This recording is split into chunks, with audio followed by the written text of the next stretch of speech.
చిత్తూరు జిల్లాలో మరోసారి ఒంటరి ఏనుగు హల్చల్ సృష్టించింది. పుంగనూరు నియోజకవర్గం పులిచెర్ల మండలం పాతపేట క్రాస్ వద్ద ఈ ఘటన చోటు చేసుకుంది.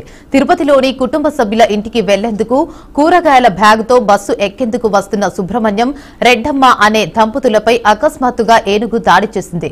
కూరగాయల వాసన చూసిన ఏనుగు ఒక్కసారిగా దంపతులపై దూకడంతో రెడ్డమ్మకు తీవ్ర గాయాలైనట్లు సమాచారం. వెంటనే అక్కడున్న స్థానికులు అప్రమత్తమై గాయపడిన దంపతులను పుంగనూరు ప్రభుత్వ ఆసుపత్రికి తరలించారు. ఘటన జరిగిన వెంటనే ఫారెస్ట్ అధికారులు ఘటనా స్థలానికి చేరుకుని ఈ దాడికి గల కారణాలు ఏమిటి, ఏనుగు అక్కడికి ఎలా చేరింది, ఆ ఏనుగు వల్ల ఇంకా చుట్టుపక్కల ప్రాంతాలకు ముప్పు ఉందా అనే కోణంలో దర్యాప్తు చేస్తున్నట్లు ఫారెస్ట్ అధికారులు తెలిపారు. చిత్తూరు కర్ణాటక అటవీ సరిహద్దుల్లో ఏనుగుల సంచారం పెరుగుతుండటంతో స్థానికులు ఆందోళన వ్యక్తం చేస్తున్నారు.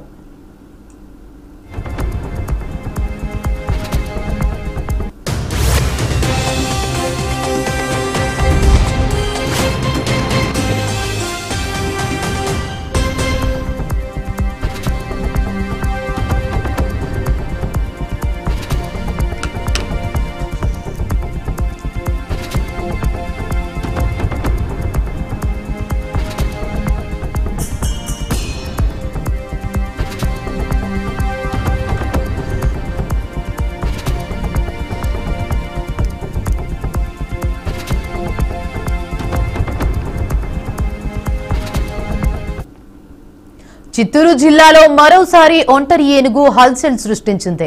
పుంగనూరు నియోజకవర్గం పులిచెర్ల మండలం పాతపేట క్రాస్ వద్ద ఈ ఘటన చోటు చేసుకుంది.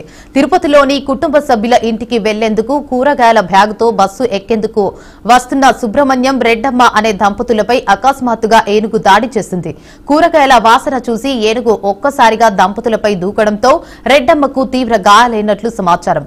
వెంటనే అక్కడున్న స్థానికులు అప్రమత్తమై గాయపడిన దంపతులను పుంగనూరు ప్రభుత్వ ఆసుపత్రికి తరలించారు. ఘటన జరిగిన వెంటనే ఫారెస్ట్ అధికారులు ఘటనా స్థలానికి చేరుకుని ఈ దాడికి గల కారణాలు ఏమిటి, ఏనుగు అక్కడికి ఎలా చేరింది, ఆ ఏనుగు వల్ల ఇంకా చుట్టుపక్కల ప్రాంతాలకు ముప్పు ఉందా అనే కోణంలో దర్యాప్తు చేస్తున్నట్లు ఫారెస్ట్ అధికారులు తెలిపారు. చిత్తూరు కర్ణాటక అటవీ సరిహద్దుల్లో ఏనుగుల సంచారం పెరుగుతుండటంతో స్థానికులు ఆందోళన వ్యక్తం చేస్తున్నారు. ఇక ఇదే అంశంపై మరింత సమాచారాన్ని మా రీజనల్ కోఆర్డినేటర్ సుధీర్ అందిస్తారు. చెప్పండి సుధీర్. Good morning Devika. చిత్తూరు జిల్లాలో మరోసారి ఏనుగు దాడి చేసినటువంటి ఘటన చోటు చేసుకుంది. చిత్తూరు జిల్లా పుంగనూరు నియోజకవర్గం పులిచెర్ల మండలం దగ్గర ఉన్నటువంటి పాతపేట క్రాస్ వద్ద ఈ రోజు ఒంటరి ఏనుగు వృద్ధ దంపతుల పైన దాడి చేసినటువంటి ఘటన అయితే వెలుగు చూసింది. అయితే తిరుపతిలో ఉన్నటువంటి కుటుంబ సభ్యుల దగ్గరకు కూరగాయలు తీసుకుని వెళ్దామనేటువంటి యొక్క దంపతులు సుబ్రహ్మణ్యం, రెడ్డప్ప ఇద్దరు బయలుదేరి వెళ్తుండగా ఈ యొక్క చెట్ల మార్గంలో వెళ్ళేటప్పుడు ఒకసారిగా ఒంటరి ఏనుగు కూరగాయల వాసన బట్టి వాళ్ళు తీసుకొచ్చినటువంటి చూసి ఒకసారిగా దాడికి పాల్పడింది. అయితే ప్రాణాలను కాపాడుకున్నటువంటి దిశగా ఇద్దరు కూడా పరుగులు తీసి ఆ యొక్క కూరగాయల బ్యాగ్ను అక్కడ విడిచిపెట్టి పరుగులు చేయడంతో ఏనుగైతే అక్కడ ఉన్నటువంటి కూరగాయలు మొత్తం కూడా తినేటువంటి పరిస్థితి ఉంది. అక్కడ ఉన్నటువంటి గ్రామస్తులంతా కూడా వెంటనే ఘటనా స్థలానికి చేరుకుని రెడ్డమ్మ తీవ్ర గాయాలవడంతో అక్కడ ఉన్నటువంటి గ్రామస్తులు తీసుకుని ప్రభుత్వ ఆసుపత్రికి తరలించారు. ప్రస్తుతానికి చికిత్స పొందుతున్నారు. అదే ఉమ్మడి చిత్తూరు జిల్లా అయితే చిత్తూరు జిల్లా కావచ్చు, తిరుపతి జిల్లా రెండు ప్రాంతాలలో ప్రతిరోజు ఏదో ఒక ప్రాంతంలో ఏనుగుల దాడి చేయడము, పంట పొలాలను నాశనం చేయడం ఇవన్నీ కూడా తరచూ జరుగుతుంది. దీన్ని పూర్తి స్థాయిలో నియంత్రించాలనేటువంటి విషయం పైన గ్రామస్తులంతా కూడా గతంలో ఎన్నోసార్లు అటవీ శాఖ అధికారులను కోరడము, అలాగే అటవీ శాఖ ప్రభుత్వాలు కోరడం జరిగింది. దీనికోసం ఒక కట్టుదిట్టమైనటువంటి సోలార్ పెన్షన్ కూడా ఏర్పాటు చేయాలనేటువంటి పరిస్థితి. ఎందుకంటే ఇవన్నీ కూడా అటవీ సమీపంలో ఉన్నటువంటి గ్రామాలు కాబట్టి ఆ యొక్క అటవీ ప్రాంతం నుండి నీరు కోసమో లేదా అంటే ఆహారం కోసమో వస్తున్నటువంటి ఏనుగులు ఈ పంట పొలాలను నాశనం చేయడం, అలాగే ఈ యొక్క గ్రామాల్లో కూడా అర్ధరాత్రి పూట స్వైర విహారం చేయడము, ఎవరైతే గ్రామాల్లో ఈ యొక్క పొలాల్లో కాపలా ఉంటారో వీళ్ళపైన గతంలో దాడి చేసి చంపినటువంటి ఘటనలు కూడా ఎన్నో ఉన్నాయి. అయితే దీన్ని పూర్తిగా నియంత్రించే దిశగా ప్రభుత్వాలు చేస్తున్నటువంటి మొత్తం కూడా వైఫల్యం చెందిందని కూడా మనం చెప్పుకోవచ్చు. ఎందుకంటే జిల్లాలో ఉన్నటువంటి కనీసము ఎక్కడైతే ఈ యొక్క అటవీ ప్రాంత సమీపంలో ఉన్నటువంటి ప్రదేశాలంతా కూడా సోలార్ పెన్షన్ ఏర్పాటు చేసి అక్కడ రానివ్వకుండా చేయాలనేటువంటి నిర్ణయాలు తీసుకున్నప్పటికీ కొన్ని ప్రాంతాల్లో అయితే ఏర్పాటు చేశారు, కానీ మిగిలిన ప్రాంతాలన్నీ కూడా ఇలాగే విడిచిపెట్టడంతో చంద్రగిరి నుంచి పొలమనేరు కుప్పం వరకు తీసుకున్నట్లయితే మొత్తము అటవీ ప్రాంతాల సమీపంలో ఉన్నటువంటి ప్రదేశాలకి ఏనుగులు గుంపుగా రావడము, అక్కడ ఉన్నటువంటి వాళ్ళపై దాడి చేయడము, లేదంటే చేతికొచ్చిన పంటను నాశనం చేసి వెళ్ళేటువంటి ఘటనలు ఎన్నో చేసుకుంటే ఇవి పునరావృతం కాకుండా ఉండాలంటే ఖచ్చితంగా అధికారులు దీనిపైన స్పందించి పూర్తి స్థాయి నియంత్రించే విధంగా చర్యలు తీసుకోవాలని గ్రామస్తులు కోరుతున్నారు. దేవిగా అయితే సుధీర్, అటవీ శాఖ అధికారులు ఎట్లాంటి చర్యలు తీసుకుంటున్నారు? ఇప్పుడు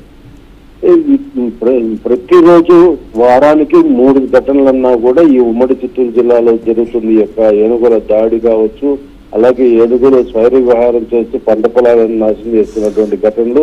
దీనిపైన గ్రామస్తులు చాలా పలుమార్లు తీసుకున్నట్టయితే రోడ్ల పైన కూర్చుని బయట ధర్నాలు కూడా దిగినటువంటి పరిస్థితి ఉంది. పొలమనేరు నుంచి ఈ యొక్క రేణుగుంట సమీపంలో మామండూరు వరకు ఉన్నటువంటి అటవీ ప్రాంత గ్రామస్తులంతా కూడా పూర్తి స్థాయిలో భయంతో ఆ ప్రాణాలను అరిచేతులు పెట్టుకుని నిద్రపోయేటువంటి పరిస్థితి అయితే ఉంటుంది రాత్రిపూట. కొన్ని ప్రాంతాల్లో అయితే కొంతమంది మేలుకొని కొంతమంది నిద్రపోవడం, సెక్షన్ల డివైడ్ చేసుకుని బతికేటువంటి పరిస్థితి అయితే ఉంది. దీన్ని నియంత్రించే దిశగా అధికారులు ఎప్పటికప్పుడు అంటే ఏనుగు వచ్చినటువంటి సంఘటన తెలిసిన వెంటనే బాణాసంచా పేల్చి వీటిని దట్టమైన అటవీ ప్రాంతాల్లో తరలిస్తున్నారు తప్ప పూర్తిగా నియంత్రించే దిశగా అయితే ఇప్పటి వరకు ఎటువంటి చర్యలు లేవని చెప్పుకోవచ్చు. కేవలం ఒక దాడి చేయడము, ఏమైనా ఈ యొక్క ఏనుగుల గుంపు దాడిలో మృతి చెందిన తర్వాత వెంటనే అక్కడికి అధికారులు చేరుకోవడం, అటవీ శాఖ వారు అక్కడ ఉన్నటువంటి ఏనుగుల్ని బాణాసంచా పెంచడంతో లోపలికి పంపించే దిశగా ఉన్నాయో తప్ప పూర్తిగా నియంత్రించే దిశగా అయితే ఇప్పటి వరకు కూడా ఎటువంటి చర్యలు లేవని కూడా స్పష్టమవుతుంది. ఎందుకంటే గతంలో 20 ఏళ్ల క్రితము ఏర్పడినటువంటి 14 ఏనుగులు ఇప్పుడు పిల్లలతో పాటు ఎత్తుకుంటే దాంట్లో 100కు పైగానే సంఖ్య ఈ యొక్క ఏనుగుల గుంపు అయితే ఉంది. కొన్ని ప్రాంతాల్లో 20 ఏనుగుల గుంపు గుర్తించినటువంటి పరిస్థితి, మరికొన్ని ప్రాంతాల్లో 17 ఏనుగులు. ఇలా చూసుకున్నట్టయితే దాదాపు 100 సంఖ్య పైనే ఈ యొక్క ఉమ్మడి చిత్తూరు జిల్లా అటవీ ప్రాంతాల్లో ఏనుగులు అయితే ఉంది. ఇవన్నీ కూడా గ్రామాల్లోకి రావడం అంటే కేవలం నీరు దొరక్కో లేదంటే ఆహారం లోపల సరిగ్గా లేకపోవడంతో ఎండాకాలంలో ఈ యొక్క ఏనుగులన్నీ కూడా ఇట్లా రావడం. గతంలో ఏనుగులు కూడా ఈ కరెంటు ట్రాన్స్ఫార్మర్లు తాకి చనిపోయిన మృతి చెందినటువంటి పరిస్థితి ఉంది. అదే ప్రదేశాలలో వీటిని ఖననం చేసి పూడ్చిపెట్టినటువంటి అధికారులు అటువంటి ఏనుగులు కూడా తిరిగి ఆగ్రహంతో తన పిల్ల పోగొట్టుకున్నటువంటి పెద్ద ఏనుగులని కూడా రాత్రి సమయం రావడం, అదే ట్రాన్స్ఫార్మర్ ని ధ్వంసం చేసి అక్కడ ఉన్నటువంటి పంట పొలాలన్నీ కూడా నాశనం చేసినటువంటి ఘటనలు కూడా చోటు చేసుకుంది.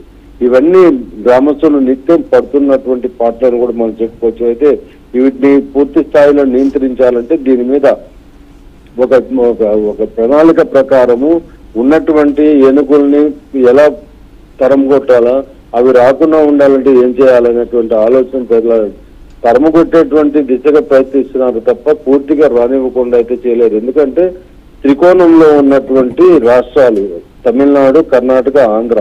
మన రాష్ట్రం నుంచి ఎప్పుడైతే ఇట్లా తమిళనాడు బార్డర్ కుప్పం నుంచి తమిళనాడు కర్ణాటక బార్డర్ వస్తుంది, తమిళనాడు బార్డర్కి పంపిస్తామో కృష్ణగిరి ప్రాంతంలో ఉన్నటువంటి వారు కర్ణాటక తరముటువంటి పరిస్థితి ఉంటుంది. అయితే తిరిగి కర్ణాటక ఉండే వాళ్ళు మన పక్క పంపించడంతో ఈ త్రికోణంలోనే తిరుగుతున్నటువంటి ఏనుగులు ఎటు వేళాలు తోచకుండా కొన్ని రోజులు తమిళనాడులో తిష్టి వేస్తుంది, కొన్ని రోజులు కర్ణాటకలో తిష్టి వేస్తూ మళ్ళీ తిరిగి ఇదే ప్రాంతానికి రావడము. ఒక్కసారిగా రాత్రిపూట అటవీ శాఖ సంబంధించినటువంటి క్యూరేటర్ ఇచ్చినటువంటి సమాచారం ప్రకారం ఒక్క రోజుకి రాత్రి 40 కిలోమీటర్లు జర్నీ చేస్తుందంట ఒక ఏనుగు.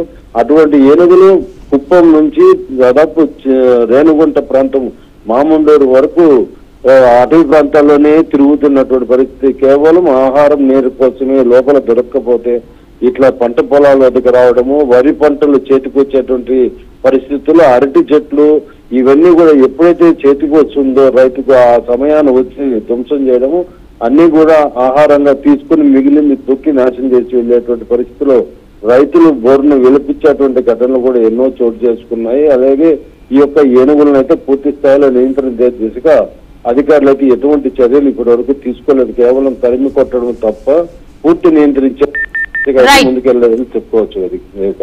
Right, thank you for the update Sudheer.